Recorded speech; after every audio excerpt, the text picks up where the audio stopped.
subconscious. Ntabwo ukeneye umupfumu ngo agutongere, ntabwo ukeneye pasiteri ngo kwaturireho, ni wowe ubwawe ukwiye kubyikorera. Impamvu amadini agikanyakanya, impamvu abapfumu bagikanyakanya, nuko bamenye gukoresha subconscious. Subconscious ni akantu kaba munsi y'intekerezo za muntu, gakoresha umuntu mu buryo atazi. Niko kagutera imbaraga n'ubwenge bwo gukora ibintu bidasanzwe, ariko gakora bitewe no kukabwira kakumva. Abenshi mu batemera Imana bemera ko muri twebwe harimo Imana, mu muntu harimo Imana. Iyo Mana rero ni subconscious.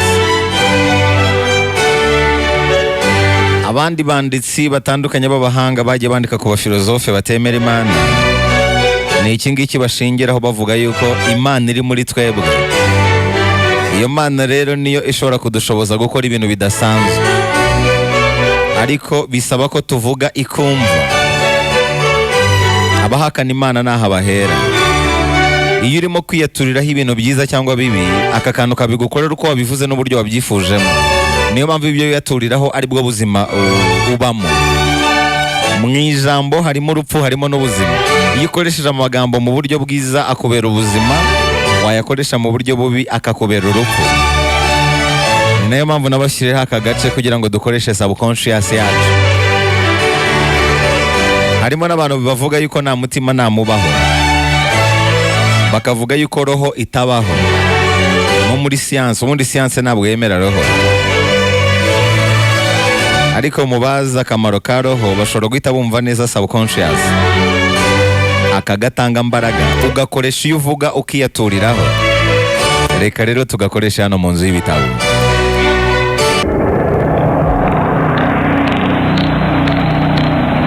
Murambabwira ngo ni ibintu bisaba gukora utuje, ubishoboye wahumiriza ukanahumekamo. Injiza umwuka mwinshi, ufata amasegonda make, ongera uwurekure, ubundi wiyaturireho amagambo meza ajyanye n'inzozi zawe. Isomo ry'iki cyumweru ni uko witwara mu bikubaho ari byo bifite agaciro kurusha ibikubaho. Ibikubaho ntacyo bivuze, ntabwo kubyitwaramo nicyo gifite agaciro. Ibigeragezo duhura nabyo bigereranywa n'amazi ashyushye, amazi yabize. Iyo ufashe amagi ukayashyira mu mazi yabize, amagi arakomera kurushaho. Igi uba warimena riri bisi, ariko warishyira mu mazi yabize, wategereza iminota nka 20, warikuramo ukabona ryakomeye. Igi rimenya imbaraga zaryo iyo rihuye n'amazi ashyushye.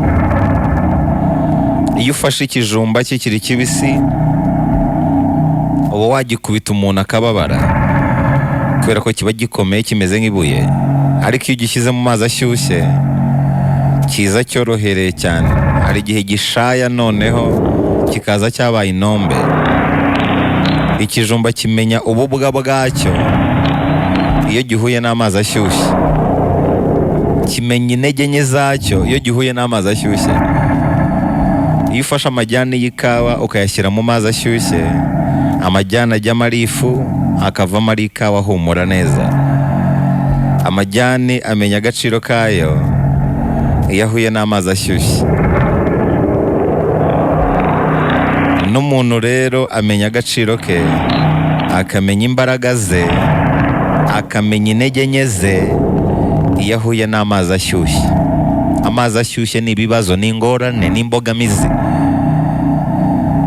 Ubuzima rero ni 20% by'ibitubaho, 20% by'ibidushyira mu mazi ashyushye, bukaba 80% by'uburyo tubyitwaramo. Imbaraga, intege nke, agaciro. Umuntu amenya agaciro ke bitewe n'ukuntu yitwaye mu bibazo, amenya imbaraga ze bitewe n'ukuntu yabyitwayemo, amenya n'intege nke ze bitewe n'ukuntu yabyitwayemo. Rero ubuzima ni 20% by'ibikubaho na 80% by'uburyo ubyitwaramo. 80 rero nibyo bifite agaciro.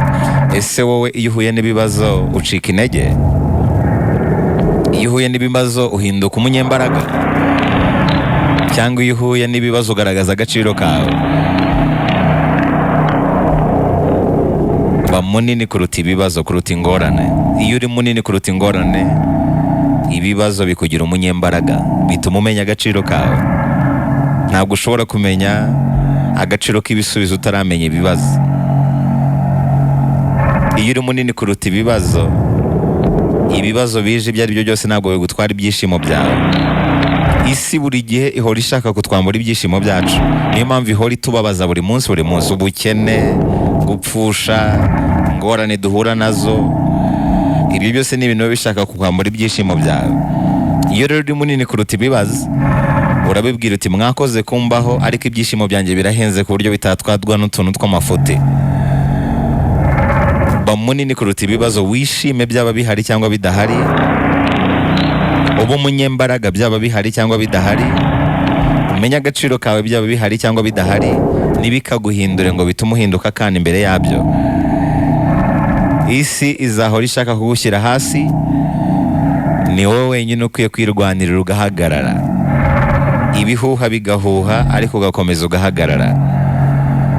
Uwo ni wo musanzu w'umugabo kuri iyi si. Ni wo musanzu w'umugabo.